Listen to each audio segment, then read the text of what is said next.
Hi. Hi, How are you? I'm good. Jess Weigel here from the Solo Massage Therapist Business Guide. You can find me on www.facebook.com/sololmt.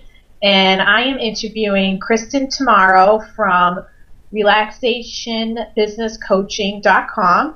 And Yay! and you can also find her Facebook page to like at www.facebook.com/relaxation coaching. So we're actually going to be talking today. If you've been on my page, you've noticed I've been pushing people to come up with their backup plan in case they can't ever see clients on the table. Your business still needs to be able to run. So I have Kristen here to talk about some possibilities that you can put in place to actually still make money in your business. Yeah, for sure. I love backup plans. I really think that having a backup plan is so important because you don't know what life is going to bring. And as holistic entrepreneurs and massage therapists, we don't know what's going to happen next. And we use our bodies to make our money. We use our hands. In any type of service-based business where you have to show up, time equals money. That can always put you in two categories: an amazing situation where you can make great money, and then a not so great situation where you have to, call out sick or take a day off, and that could be hundreds of dollars for you. Or even go on vacation. Even go on vacation. Maybe you want to upgrade your car. Maybe you want to send your kid to private school. Whatever it is that you define as success. And I totally get that, and I think that we don't think about it because we're like, yeah, we won't get hurt. We won't want to do this, or I'll never want to take a really nice vacation. Maybe you're not a vacationer. Maybe that's not for you, but maybe your husband likes classic cars and you want to help him out with that, whatever it is. And so I love talking about stuff like this and how to bring in income without using your hands. I know for me, the best way that I like doing it is through really what I call packaging your knowledge. And what that means is even when you come straight out of school, you have more knowledge than the average Joe. You probably don't realize it, or you don't have the confidence within yourself to know that you have that. And I find that so discouraging sometimes for new therapists or new holistic entrepreneurs because they lack the confidence of all things, and it's so disheartening. So one of the things that I teach is how do you physically package your knowledge? How do you understand what you have to tell your clients? If a client comes in and you're a nutritional coach, they're coming to you for a certain service. So you have that one-on-one time, like how we as therapists have that one-on-one time. And then you also have that knowledge up in here that you've been going to school for. So one of the great things that I like to talk about is how do you actually get your, say you make a product, maybe like an ebook or a simple checklist, maybe it's some sort of home study course, and how do you physically get that on the shelves so that when your clients are coming in to your office, how do you sell that? And one of the great tips I love giving my coaching clients is that you can physically make a prototype of like some sort of box or DVD case, and then have it on your shelves, even if it's a digital product. So it looks like it's a DVD or a CD, but it's actually a downloadable digital product where they can do two things. They can just bring it over to you and say, hey, I would like to buy this. Or it can have like one of those QR scan codes on it, and it will bring them right to the page on your website where they will purchase the item. And because, all things are mobile now, I know you and I both use Square. You can just collect that. You can, collect that information right then and there, that payment, I should say. So a lot of people don't realize that when you own a physical brick and mortar, just because you want to sell your digital products doesn't mean that you can't sell them in your office without physically putting the money in to create that physical ebook or that physical DVD or something like that. Well, and I think we're in such an amazing time, like with being self-published. Like, for example, like Amazon makes it so easy to do a self-published book for a Kindle. Yep. Or, so... And they don't have to be long, by the way. No, and it doesn't cost any money to upload your little ebook for the Kindle on Amazon. It's free. Which is better. It is better. And I like your idea, what you said about the QRL code, because then you can do something like that in your office and bring it to your Kindle book. Yes. On Amazon. Yeah, and when you're out at local events, you want to bring those with you. Yep. And this is the key. You don't have one.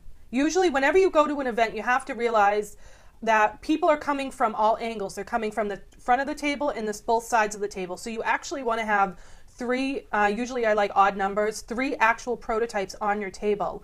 And you don't have a massive amount of them because then people are going to think they can walk away with it. But you have your information there, you have your prototype there, make it look very clean looking. I think a lot of times when people go to local events, they clutter their table with all this stuff. And they take away they want to show everything that they have, and then they end up leaving with nothing. And this is one of the best ways that I'm able to get over, usually I get between 60 and 100 email addresses to every local event I go to, is because I'm always giving something away for free. Sometimes it's a half-an-hour massage, sometimes it's the first chapter to my downloadable product, whatever it is.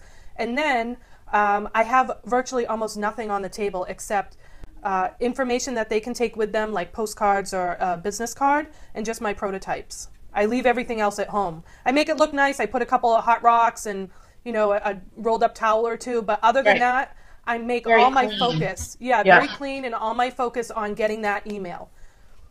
So because it's all about the list, baby. Yeah, it is. And especially if you're trying to grow your business or make more money without using your hands, how else are you going to talk to them? You're going to call them up on the phone? Well, that's still time for money. Right. You need to be able to have some sort of plan backup. And I love how you've really gone wild with your retail and how you introduce retail and all that stuff. That's great. Yeah, I love, retail. It's a great way to make money without actually, having, to work on a client. And it's what they call consumable products, where if clients like it, they're going to buy it over and over again. And then they're going to tell their friends about it, which is why I love network marketing products for holistic practitioners for that reason, because they can't buy those products in the store. They have to buy them through you specifically. Right, and that's really important. You create that exclusivity with the products that you sell, and then you become known for that. And oftentimes, when you create that type of environment, you can actually raise your prices too. And people don't realize that, but you're creating that business model for yourself. Using your own education, you as a person, like the way that you look at life, the way that you speak, your soul, putting it into something that is sellable. And there's always options for upgrading. And a lot of people, I think a lot of holistic entrepreneurs also don't realize that you can create even a better atmosphere for your clients if you're including these things in their treatments, or if you're including, packaging your knowledge or retail in some sort of membership program as well. Even if it's $9.99 a month, and it's about stress reduction, and maybe they get 50% off a product or something like that. It's just great how you can really bring in more money without having to have your hands on people. I love waking up to my inbox being filled with orders. It's the best. It's a really good feeling because you know that you're offering something that someone wants. Yeah, and I think too, especially holistic entrepreneurs, they can teach classes, because we just went and saw Fabienne Fredrickson, and she talked about doing one-to-many. Yep. We have so many classes that we can do for people. So many, not one, not two, so many, hundreds. Right. You don't realize it. You can really do so much. And you can incorporate the products that you're selling in your office so that people can take home whatever you're doing your class on as well. And again, you could package that class eventually into an ebook or an e-series or a webinar or whatever. Yeah, that's exactly what I teach my clients. Start with what you know. Literally just get the camera up and rolling, and don't worry about it. Just record it. And just do it. Yeah, and another way too is when you're selling, packaging your knowledge, and you learn different ways. You see, you hear, and then you read. So there's video, and then there's transcripts, and then there's audios, and then you can package that with some sort of retail with it that goes with it, you start creating this circle of brand, I call it, and you start to really tell your clients what you are about without having to physically tell them over and over and over again, because you're representing your brand and your business by all these different ways that you're offering to help them. And I think a lot of holistic entrepreneurs don't realize that. They just think it's selling and it's marketing, and marketing means you need to get out there and keep being told no. And it's not that at all. When you're speaking to your ideal client, they're going to want to come to see you because you know you speak their verbiage. You speak to their pain problem. Right. Yeah, for sure.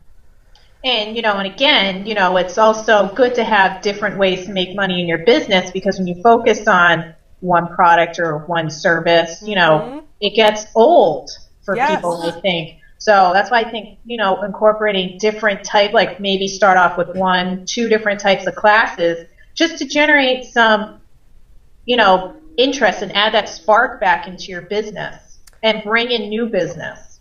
Yes, and that's another thing too, is when you are trying new things, you attract different type of people. But if you're still speaking to your ideal client and your ideal target, you're going to start to attract more people that are going to pay you what you're worth, that are going to want to be around you, that you're going to like working with, because you're just going to be yourself and really put yourself out there in a bigger way. I think a lot of times people will, like holistic entrepreneurs will say, no, I don't know if I really want to do 5 classes a year or 5 classes a month, because they feel like it's not worth the end result. But if you're recording that class, or you're trying to get better at that class, and you're reaching different types of people in your same target audience, you end up making more money. It happens that way. That is part of the equation. And I think a lot of times if you're out there doing these things over and over again and you're getting no results, you need to really think about who you're speaking to and really look at your target audience. Right. And how you're advertising it as well. Yeah, and there's no perfection, by the way. I say a million times when I teach. I flub up my words. I say things backwards. So there's no perfection. There's no I need to get my script down and have the perfect close and have the perfect this. It's not like that. It's very, very different. You're, remember, speaking to other human beings. I know, and it makes you real. And, and I've learned, clients don't care about that stuff. Nope, they don't. So you're so right about that. It's not that they care, but they can resonate with you. Yep. If you're just your authentic self and you do everything in your business authentically, whether it's selling retail, packaging your knowledge, doing a class, being out at a networking event, you will start to attract those clients that want to work with you. But, like with information products or even network marketing, for example, that's a way to generate passive income where you set it up once and then you make money for, I think that when we get into business, a lot of times we get into business because we like to help people. And right. Helping people is so important. I love helping people, but we also need to get paid what we're worth. That's very key. Like you said, it doesn't mean being a martyr. Being a martyr is actually very the opposite of healing, health, wellness. It's very, very the opposite. And you start to create resentment and you start to create negativity in your practice and in your life. I see it all the time. Some sort of mindset issue that happens that I think keeps people from selling retail, packaging their knowledge, doing classes. It stops them either because of fear of feeling stupid, or fear of growing bigger. Right. What do they do then when they make money? They're so used to starving. No, offering your clients a useful product, there's nothing wrong with that at all. Yeah. That doesn't make you like the smarmy, car salesman that's trying to just make a quick buck. Yeah, for sure. All right, so I'll talk to you later. All right, bye. All right, bye. You can probably see, can you see my cat in the back? I can. I love seeing the cat. It's okay. I love cats. She's ripping apart my my curtain, but we'll not look at that. Hey, stop it. Nope. We have to tell them no. I know.